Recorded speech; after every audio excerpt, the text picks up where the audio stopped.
శాంతి. నమస్తే. ETV life ఆధ్యాత్మిక channel మానస కార్యక్రమానికి స్వాగతం. లేజీనెస్, సోమరితనం, బద్ధకం ఇవి ఉండకూడదని మనం చిన్నప్పటి నుంచి వింటూనే వస్తాము. అది మనకు కూడా మంచిగా అనిపించదు. ఏదో ఒక గంట అలా బద్ధకంగా పడుకున్నా కూడా తర్వాత వచ్చి ఏంటి నేను టైం వేస్ట్ చేస్తున్నాను ఇలాగని మనకే బ్యాడ్గా అనిపిస్తుంది, గిల్టీగా అనిపిస్తుంది. 1 అవర్ ఏంటి నేను ఇలా వేస్ట్ చేశాను అని చెప్పేసి, రైట్. అది అక్కడ ఏంటంటే మనం స్థూలమైన లేజీనెస్ గురించి చెప్తున్నాం. అలాగే లేజీనెస్కి అంటే సోమరితనానికి ఇంకొక అనుచరుడు కూడా ఉన్నాడు. దాన్నే ప్రొకాస్టినేషన్ అంటారు. అంటే వాయిదా వేయడం. ఏది నో అనం, కానీ అన్నీ వాయిదా వేస్తూ ఉంటాం. అయ్యో నేను చేస్తానండి తప్పకుండా, జస్ట్ ఇవాళ ఒక్కరోజు కదా, రేపు చేస్తానని. ఆ రేపు ఎప్పుడూ కూడా రాదు.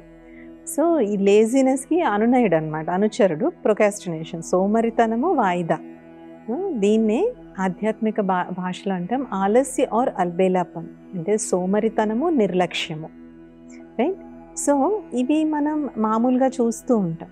కానీ మీకు ఒక విషయం తెలుసా, ఆధ్యాత్మికంగా కూడా మనకి సోమరితనం, నిర్లక్ష్యం వస్తాయి. There is spiritual laziness. Spiritual laziness ఏంటి అసలు? స్పిరిచువల్ అంటేనే చాలా పక్కాగా, కరెక్ట్గా అన్నీ అంత నియమబద్ధంగా, డిసిప్లిన్డ్గా ఉండడం కదా. అందులో లేజినెస్ ఎలా వస్తుంది అని అనుకుంటాము. అయితే ఇక్కడ లేజినెస్ అంటే మనం వ్యవహారికంగా అర్థం చేసుకునే సోమరితనం కాదు. ఏవైతే మన స్పిరిచువల్ ప్రిన్సిపల్స్ ఉన్నాయో, సిద్ధాంతాలు ఉన్నాయో, వాటి పట్ల ఒక రకమైనటువంటి నిర్లక్ష్య ధోరణి మనకి తెలియకుండా సూక్ష్మంగా వస్తాయి. 5 వికారాలు, కామ, క్రోధ, లోభ, మోహ, అహంకారాలని 5 వికారాలు అయిపోయిన తర్వాత వచ్చేటువంటి 6వ మహావికారమే ఈ ఆలస్ ఆర్ అల్బేలాపన్, అంటే సోమరితనం మరియు నిర్లక్ష్యం.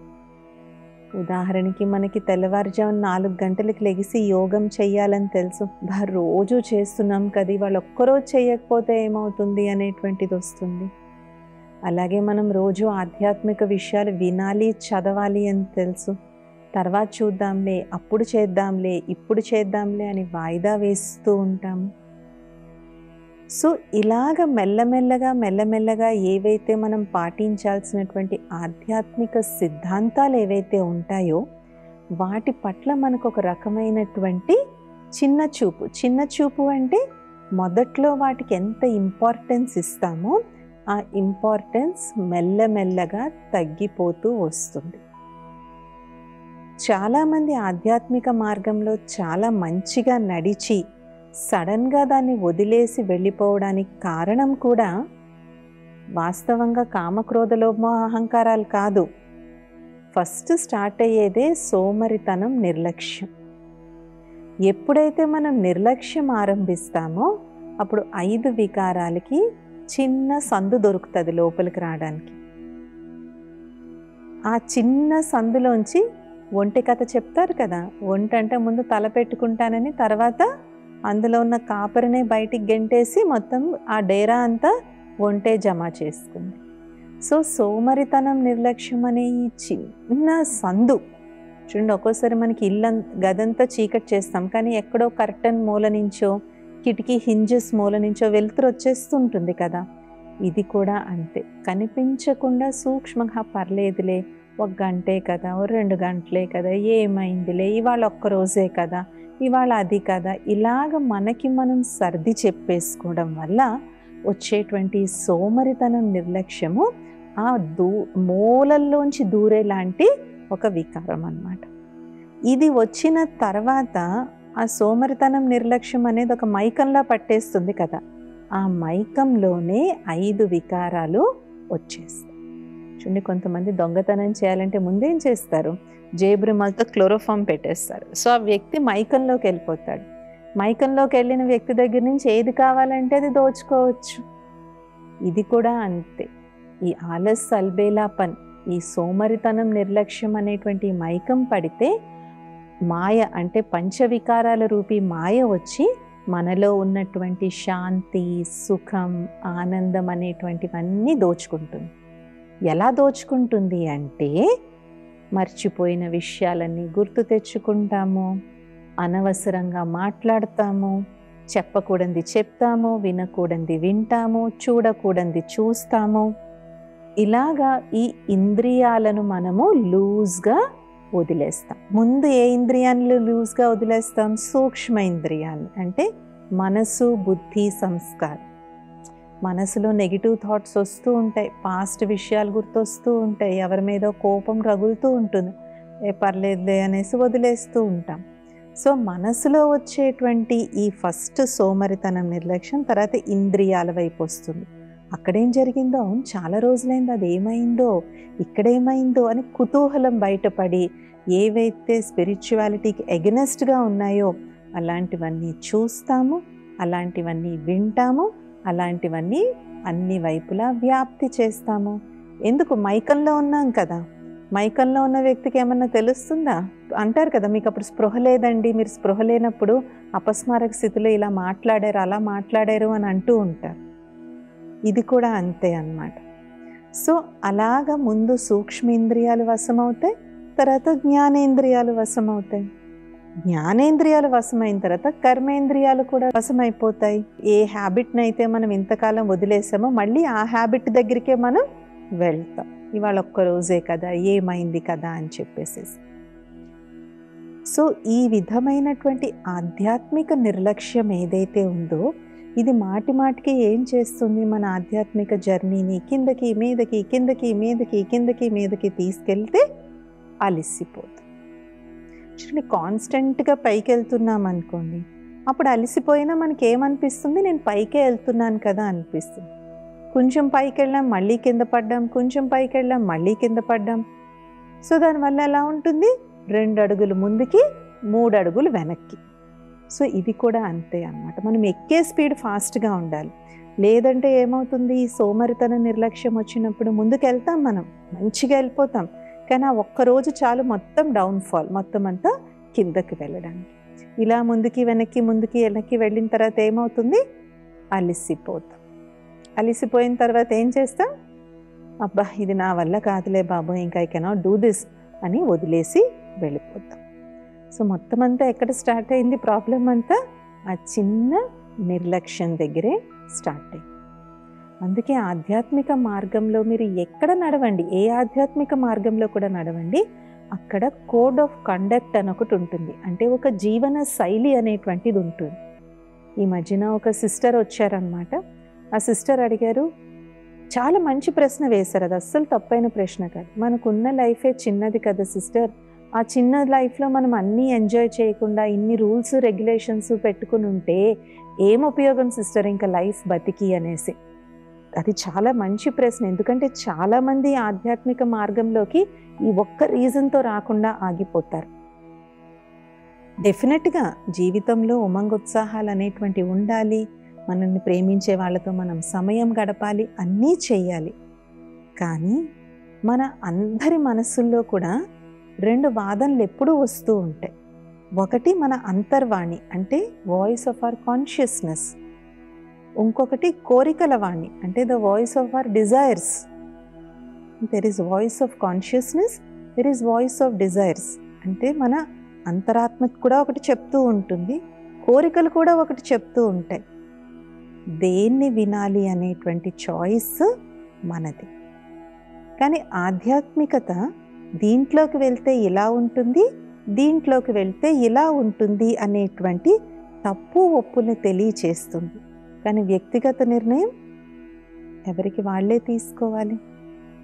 చిన్న లైఫే కదా, నేను ఎంజాయ్ చేస్తాను అనేటువంటి పద్ధతిలోకి వెళ్ళిన కారణంగానే ఈనాటి సమాజంలో ఎలాంటి విలువలకి ఎలాంటి పతనం జరిగిందో మనందరం చూస్తూనే ఉన్నాం. సమాజంలో అందరూ ఆదర్శప్రాయంగా చూసేటువంటి వ్యక్తుల మీద కూడా ఎన్ని రకాల విషయాలు బయటపడుతున్నాయో మనం చూస్తూ ఉన్నాం. ప్రాబ్లం ఏంటంటే ఇప్పుడు జీవితాన్ని ఎంజాయ్ చేయడము అంటే ఏమనుకుంటున్నారు? భోగ విలాసాల్లో తూలి ఆడడం.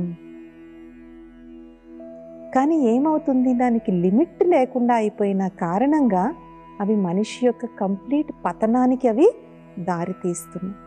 తర చూసుకుందాం, ఆలోచిద్దాం, ముందు ఇంకా చేసాక ఆలోచించేదేముంది? అయిపోయింది కదా, ఇంకా తర్వాత ఆలోచించేదేముంది?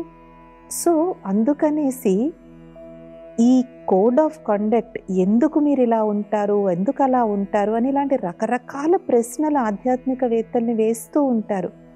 అర్థం కాకపోతే వాళ్ళని నిందిస్తూ కూడా ఉంటారు. ఏదో సమాజాన్ని పాడు చేసేస్తున్నారు, సమాజాన్ని పక్కదోవ పడుతున్నారు అనేసి.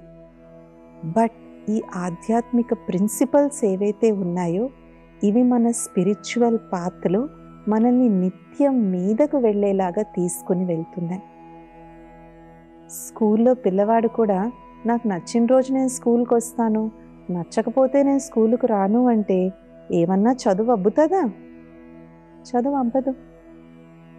ఆ విద్యా దశలో ఏ విధంగా నియమ నిబంధనలు ఉంటాయో ఆధ్యాత్మిక విద్యలో ప్రతి సంస్థలో కూడా ఒక నియమ నిబంధనలు ఉంటాయి.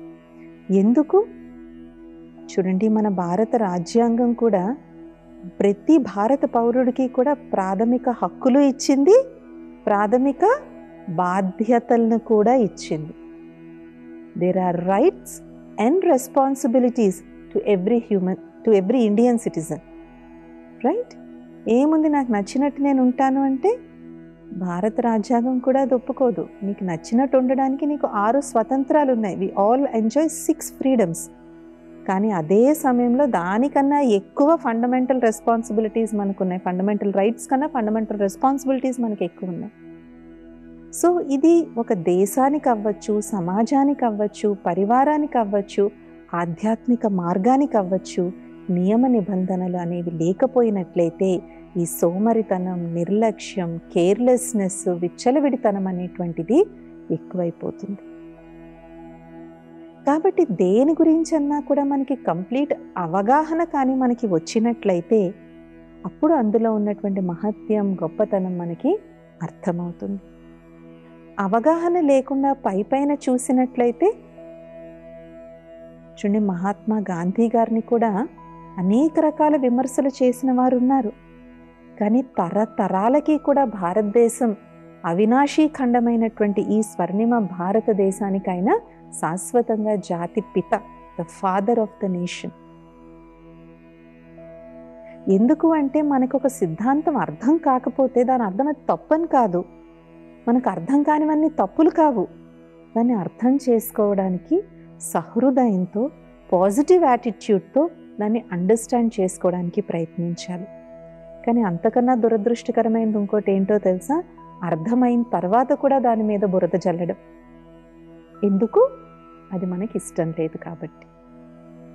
కొన్ని సిద్ధాంతాలు మనకి నచ్చకపోవచ్చు. నచ్చకపోవడంలో తప్పేమీ లేదు. అందరికీ అన్ని సిద్ధాంతాలు నచ్చాలని లేదు.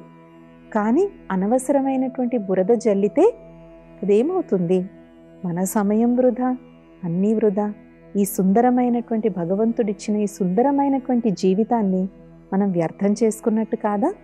మన ఈ సుందరమైన జీవితంతో సమాజంకి మనం ఎంతో సేవ చేయొచ్చు, ఎంతోమంది యొక్క అభివృద్ధి మనం చెయ్యొచ్చు.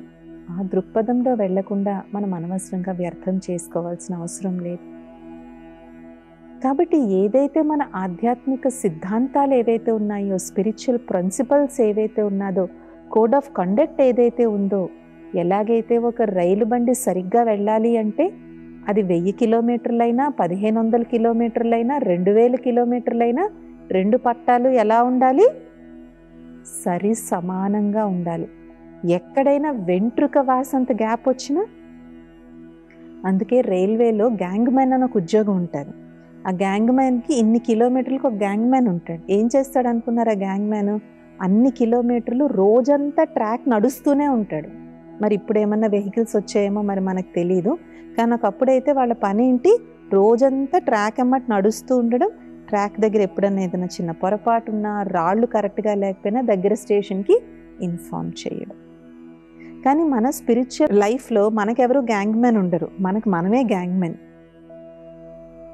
నేను ఎక్కడన్నా పట్టా తప్పుతున్నానా, నేను పట్టా మీద ఉన్నానా లేదా అని చూసుకోవాల్సినటువంటి ఫండమెంటల్ కాన్స్టిట్యూషన్ ఎలాగైతే మనకు ఫండమెంటల్ రైట్స్ అండ్ రెస్పాన్సిబిలిటీస్ ఇచ్చిందో, స్పిరిచువల్ మార్గంలో రైట్స్, రెస్పాన్సిబిలిటీస్ రెండు మనమే ఇచ్చుకుంటాం. రైట్? సో మనం ఏదో ఒక పర్పస్తో ఈ స్పిరిచువల్ లైఫ్లోకి మనం వస్తాం. ఆ పర్పస్ని ఎప్పుడూ మనం మర్చిపోకూడదు. ఇంత కోట్ల మంది, దగ్గర 900 కోట్ల జనాభాలో స్పిరిచువల్ మార్గంలో నడిచేవాళ్ళు ఎంతమంది ఉండొచ్చు? ఒక 100 కోట్లు కూడా తెలీదు, but ratio will be very less. మరి ఇంత తక్కువ మంది నడుస్తున్న ఈ మార్గంలోకి మనం వచ్చాము అంటే ఏదో సాధిద్దామనో, ఏదో పొందుదామనో, ఏదో చేద్దామనో మనం వచ్చి ఉంటాం. కాబట్టి దాన్ని పొందకుండా మనం మధ్యలోనే సోమరితనం, నిర్లక్ష్యం కారణంగా బయటకు వచ్చేస్తే వెనక్కి తిరిగి చూస్తే ఏంటి నేను ఇన్ని సంవత్సరాలు నా లైఫ్ వేస్ట్ చేసుకున్నానా అనిపిస్తుంది. కాబట్టి ఎప్పుడైతే మనకి మన మీద చిన్న నిర్లక్ష్యం వస్తుందో అప్పుడు మనం జాగ్రత్త పడాలి. అయితే నిర్లక్ష్యం ఎప్పుడు వస్తుంది? యూజువల్గా ఇది ఎక్కువ సాధన చేసిన వాళ్ళకే ఈ నిర్లక్ష్యం వస్తుంది. This is a very strange paradox. చూడండి, మన రోడ్డు మీద యాక్సిడెంట్లు మంచి డ్రైవర్లే, ఎక్స్పీరియన్స్డ్ డ్రైవర్లే యూజువల్గా యాక్సిడెంట్స్ చేస్తారు. కొత్తగా డ్రైవింగ్ నేర్చుకున్న వాళ్ళు వెంటనే తెలిసిపోతుంది రోడ్డు మీద వీళ్ళు కొత్తగా డ్రైవింగ్ నేర్చుకున్నారు అని. ప్రతిదానికి సిగ్నల్ ఇస్తారు, ప్రతిదానికి హార్న్ కొడతారు, రోడ్డుకు ఒక సైడ్గా ఉంటారు, ఓవర్టేక్ చేయరు. అదే బాగా ఎక్స్పీరియన్స్ డ్రైవర్స్ ఉంటే అది కూడా తెలిసిపోతుంది, రోడ్డు అంతా నా ఇల్లు, నా బ్యాక్ యార్డ్ అన్నట్టు డ్రైవ్ చేస్తారు. యాక్చువల్గా స్పిరిచువల్ మార్గంలో కూడా అదే ప్రాబ్లం. మేము ఇన్నాళ్ళుగా సాధన చేస్తున్నాం, మాకేమవుతుందిలే, మేమే 10 మందికి చెప్తాం, మాకేమవుతుందిలే అనుకుంటాం కదా, వాళ్ళకే ఇది పట్టుకుంటాం. ఈశ్వరీయ జ్ఞాన మురళిలో పరమాత్ముడు చెప్పేటువంటి మహావాక్యం ఏంటంటే, మహారథుల్లాంటి వాళ్ళకు కూడా మాయ వదలదు, వాళ్ళకి వాళ్ళ లెవెల్లో వస్తుంది, వాళ్ళ కామక్రోధ లోమోహంకారాల రూపంలో రాదు, ఇలాంటి సూక్ష్మమైనటువంటి విషయాల్లో వస్తుంది. అయితే దీనికి ఇంకొక కారణం కూడా ఉంటుంది. ఎందుకంటే మనం ఎంతెంతైతే సాధనలో మనం ముందుకు వెళ్తూ ఉంటామో మన మీద మనకి ఆత్మవిశ్వాసం వస్తే మంచిది, కానీ ఒక్కోసారి మన మీద మనకి మితిమీరిన విశ్వాసం కూడా వచ్చేస్తుంది. నేను రోజుకి ఇన్ని గంటలు మెడిటేషన్ చేస్తాను, నేను రోజుకి ఇంతసేపు నేను ఆధ్యాత్మిక పుస్తకాలు నేను చదువుతాను అనేసి. సో ఈ ఆత్మవిశ్వాసం కాస్త లాంగ్ స్టాండింగ్ ప్రాక్టీస్ చేసిన తర్వాత మితిమీరిన విశ్వాసం అంటే ఓవర్ కాన్ఫిడెన్స్, సెల్ఫ్ కాన్ఫిడెన్స్ కాస్త ఓవర్ కాన్ఫిడెన్స్లోకి మారిపోతుంది. ఎప్పుడైతే ఓవర్ కాన్ఫిడెన్స్లోకి మారిపోతుందో అప్పుడే స్లిపరీ స్లోప్ అంటే చూడండి, నాచుపట్టు ఉంటుంది కదా, నాచు ఎక్కడో ఎంత చిన్నదే పడుతుంది, కానీ దాని మీద కాలేస్తే ఎంత కిందకు పడతాం మనం. అలాగే అరటిపండు తొక్క ఇంత చిన్నదే ఉంటుంది, దాని మీద ఒక్కసారి కాలు ఏంటి, ఇంపాసిబుల్ టు స్టాండ్, ఖచ్చితంగా కింద పడతాం. సో ఇది కూడా అంతే, అది చిన్న నాచు లాంటిది ఎప్పుడైతే వస్తుందో మితిమీరిన విశ్వాసం అనేటువంటిది, ఇప్పుడు వెంటనే కిందకు పడిపోతాం. కొంతమందిని అడుగుతాం, ఎందుకండి మీరు రోజు కేంద్రానికి రావట్లేదు? మేము ఇంట్లో చేస్తున్నామండి, ఇంట్లో మేము అన్నీ ఫాలో చేస్తున్నామండి అంటారు. మీరు 100% నిజమే చెప్తుండొచ్చు, ఇందులో అబద్ధం చెప్తున్నారని ఎవరూ అనట్లేదు. బట్ ఇంట్లో ఉండేటువంటి వైబ్రేషన్స్ వేరు, ఆశ్రమాల్లో ఉండేటువంటి వైబ్రేషన్ వేరు. మీరు అక్కడ కూర్చుంటారు, పిల్లలు పిలుస్తారు, భర్తో భార్య పిలుస్తారు, పాలవాడు వస్తాడు, న్యూస్ పేపర్ వాడు వస్తాడు, ఏది లేకపోయినా మినిమం ఫోన్ అన్నా వస్తుంది మనకి. అందుకే ఇలాంటి ఆధ్యాత్మిక ఆశ్రమాలను ఎందుకు తయారు చేస్తాము అంటే, it's an Oasis of piece, అంటే ఇవి ఒక శాంతి ధామాలు లాంటివి. ఇక్కడికి వచ్చాము అంటే ఆటోమేటిక్గా ఇక్కడ ఉన్నటువంటి వైబ్రేషన్స్ వల్ల అవన్నీ కట్ అయిపోతాయి. కట్ అయిపోయిన కారణంగా ఇంట్లో మనం చేసుకునే అరగంట మెడిటేషన్ కన్నా ఇక్కడికి వచ్చి మనం చేసుకునే ఒక పావుగంట మెడిటేషన్ మనకి ఇంకా ఎక్కువ పవర్ఫుల్గా అనిపిస్తుంది, మనకి ఇంకా ఎక్కువ శక్తిని ఇస్తుంది. కాబట్టి వీలైనంత వరకు ఆశ్రమాలకి వెళ్ళడము, సత్సాంగత్యంలో ఉండడం కూడా ఆధ్యాత్మిక పురోగతికి చాలా చాలా ముఖ్యమైనటువంటిది అన్నమాట. ఆధ్యాత్మిక మార్గంలో ఎంతెంత మనం ముందుకు వెళ్తూ ఉంటామో వచ్చే అవరోధాలు కూడా అంతంత సూక్ష్మంగా వస్తూ ఉంటాయి. ఇంకా వచ్చేటువంటి ఇంకా సూక్ష్మమైన అవరోధం ఏంటి? అది ఇంకా చాలా సూక్ష్మంగా ఉంటుంది. ఏంటి? అందరూ నన్ను గుర్తించాలి, నా పాండిత్యాన్ని, నా ఆధ్యాత్మిక సాధనకి పేరు ప్రతిష్ట రావాలి, గొప్పతనం రావాలి, పేరు ప్రఖ్యాతలు రావాలి, నాకు విలువ ఇవ్వాలి. ఇవి ఇంకా సూక్ష్మమైనటువంటి కోరికలు. సో కామ వికారం అంటే కేవలం దైహిక ఆకర్షణ ఒక్కటే కామ వికారం కాదు. ఇలాంటి సూక్ష్మమైన కావాలి కావాలి కావాలని ఏమంటావో అవన్నీ కామ వికారం కిందే వస్తాయి. I want this, I want this, I want this, I have to have that, I have to have this అనేటువంటి ఈ రకమైనటువంటి ఈ డిజైర్ ఎక్కడైతే ఉంటుందో, కోరిక ఎక్కడైతే ఉంటుందో అది కామవాంఛతో సమానమే. కేవలం దైహిక ఆకర్షణే కామవాంఛ కాదు. నీ Dzire is lust, right? So ఈ విధంగా ఈ సూక్ష్మమైనటువంటి అవరోధాలు దాటుకుంటూ వెళ్ళినప్పుడే మన ఆ సంపూర్ణ తత్వాన్ని, సంపూర్ణ కర్మాతీత తత్వాన్ని మనం చేరుకోగలుగుతాం. బ్రహ్మబాబా ఎప్పుడన్నా ఎక్కడికన్నా వెళితే క్లియర్గా చెప్పేవారు, ఎవ్వరూ కూడా స్టేషన్కి అనవసరంగా పూలమాలలు అవి తీసుకుని రాకండి అని చెప్పేసి. దాని మీద కూడా మీరు డబ్బులు వేస్ట్ చేయకండి. ఎందుకు? ఆ డబ్బులు మీరు ఏం చేస్తారు? పూలమాల ఒక నిమిషం వేస్తారు, తర్వాత అది కూడా మీరు ఈశ్వరీయ సేవలో వినియోగించండి అని చెప్పేసేసి. ఆ డబ్బులు ఈ దేహానికి వేస్తే ఏమొస్తుంది? అదే భగవంతుని సేవలో వినియోగిస్తే అనేక మందికి అది ఉపయోగపడుతుంది. కాబట్టి బ్రహ్మబాబా యొక్క చింతన ఇంత గొప్పగా ఉండేది. అలాగే మనం పురాణాల్లో కూడా మనం చూసుకున్నట్లయితే ఒక ఆదిశంకరాచార్యుని తీసుకోండి, ఒక రామానుజాచార్యుల వారిని తీసుకోండి, ఒక గౌతమ బుద్ధుడిని తీసుకోండి. వీళ్ళు సాధనకే ప్రాముఖ్యత ఇచ్చారు తప్ప దీనివల్ల నాకేం లభిస్తుంది అనే దానికి వాళ్ళు ప్రాముఖ్యత అనేటువంటిది ఇవ్వలే. కాబట్టి మన సాధన మార్గంలో మనం ముందుకు వెళ్తూ ఉంటే ఏది ఏ సమయంలో లభించాలో అది లభిస్తుంది. మీకు అందరికీ బీకే శివాని సిస్టర్ గురించి తెలిసే ఉంటుంది. ఆమె గురించి వినని వారు లేరు. సిస్టర్లో ఎంత నిర్మాణత ఉంది అంటే, సిస్టర్ ప్రసంగం వినిన తర్వాత, జస్ట్ ప్రసంగం అయిపోయిన తర్వాత ఆమె సైలెంట్గా లెగిసి వెళ్ళిపోతారు. అంతే తప్ప అక్కడ ఫోటోలు దిగడానికి కానీ, క్లాస్ అవుతున్నంతసేపు ఎవరైనా ఫోటోలు తీసుకుంటే తీసుకోవచ్చు, కానీ అందరినీ కలవాలని, ఫోటోలు దిగాలని, వాళ్ళతో సెల్ఫీలు దిగాలని ఇది ఎప్పుడూ కూడా చేయరు.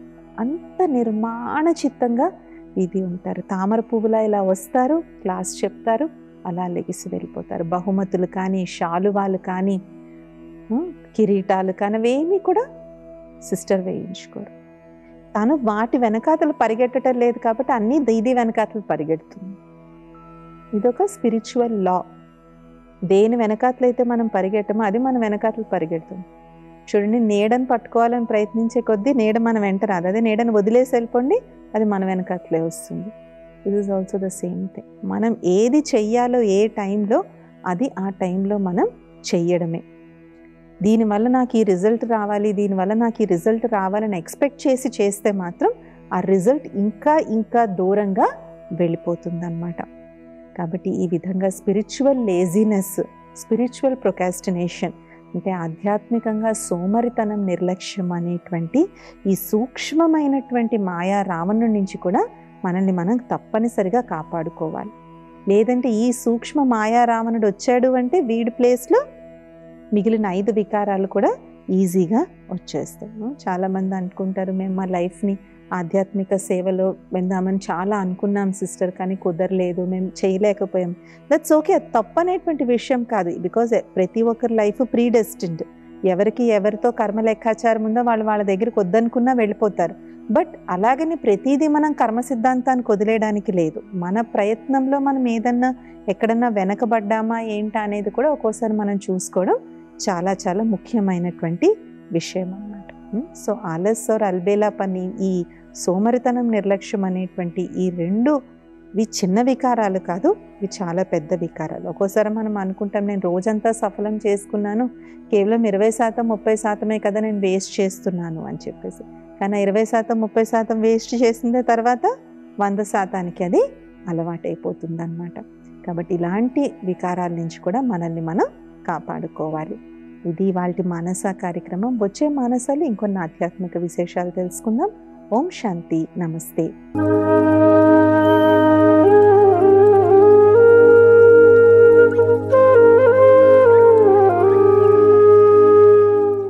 ఈ కార్యక్రమాన్ని తిరిగి చూడాలనుకుంటే www.youtube.com/@ETV Life Spiritual లో చూడవచ్చు.